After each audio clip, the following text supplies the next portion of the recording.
Brasileiros torna viagens, conhecidos em Portugal simplesmente como brasileiros, são parte fundamental da história da imigração portuguesa. Foram eles os imigrantes que retomaram a pátria após algum tempo no Brasil e que, a partir do século XIX, passaram a fazer parte do universo simbólico português. Períodos de imigração mais simbólicos são o primeiro período, entre 1808 e 1850, que é chamado o início da imigração, o segundo período, entre 1850 e 1930, que é chamado o apogeu da imigração, e o terceiro período, entre 1930 e 1960 e qualquer coisa, não sabe ao certo, que é a imigração contemporânea.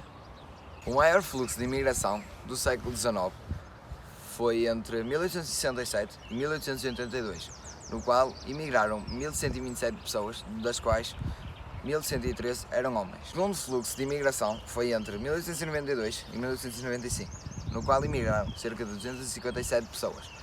E houve um decréscimo de imigração devido à expansão da indústria têxtil no Hab. Os primeiros 2 séculos de colonização vieram para o Brasil cerca de 100 mil portugueses, uma média anual de 500 imigrantes. No século seguinte, esse número aumentou. Foram registados 600 mil e uma média anual de 10 mil imigrantes portugueses. O ápice do fluxo migratório ocorreu na primeira metade do século XX, entre 1901 e 1930. A média anual ultrapassou a barreira dos 25 mil. A proximidade entre ambas as culturas torna relativamente fácil a integração de portugueses no Brasil, somando-se a isto o corte a nível cultural, efetuado com a ex-metrópole após a independência do Brasil. A cultura portuguesa seria diminuída em prol do nascimento e desenvolvimento da cultura brasileira. Muitos descendentes portugueses no Brasil, ou luso-brasileiros, não têm ou não querem ter grande contrato com a cultura de Portugal, ao contrário do que se sucede com outros grupos, como os nipo-brasileiros ou os ítalo-brasileiros, que sentem ainda grande ligação com a terra de origem. A influência dos brasileiros em Vila Nova de Famalicão. Foi inevitável sentir o impacto da sua ação, através do envio de verbas para a aquisição de património ou ainda para fins filantrópicos do meio social, de onde originários e de lá tinham saído. Por outro lado, houve aqueles que percorreram o seu itinerário de imigrantes e voltaram. São os chamados brasileiros torna-viagem. Este grupo foi notório e atuante. Voltaram com capacidades económicas que os levou a adquirir terras e imóveis por todo o concelho, salientando-se as construções de arquitetura brasileira.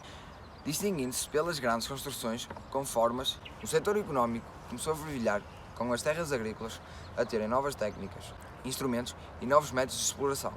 Novas indústrias surgem no concelho, especialmente a têxtil no Vale do Ar.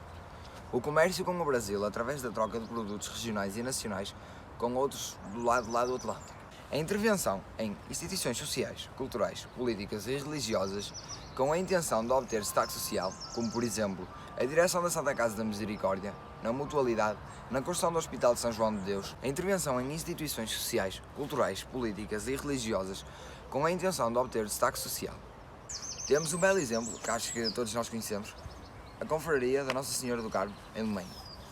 A nível cultural, estes imigrantes tinham uma instrução muito básica, sabiam apenas ler, escrever e contar. Os membros mais novos da estrutura familiar já recebiam, de certa forma, essa instrução. As crianças passaram a frequentar as escolas primárias com mais regularidade, o que deu num período de grande formação de professores primários, período este que durou de 1864 a 1889. E, devido a isto, o Distrito de Braga era um dos 4 distritos onde a instrução elementar estava mais difundida. E podemos observar que a quase totalidade dos imigrantes tem a instrução elementar. Os brasileiros da imigração e os brasileiros torna-viagem. Com o seu regresso, os brasileiros torna-viagem deixaram marcas que são visíveis em todos os quadrantes da sociedade famalicense.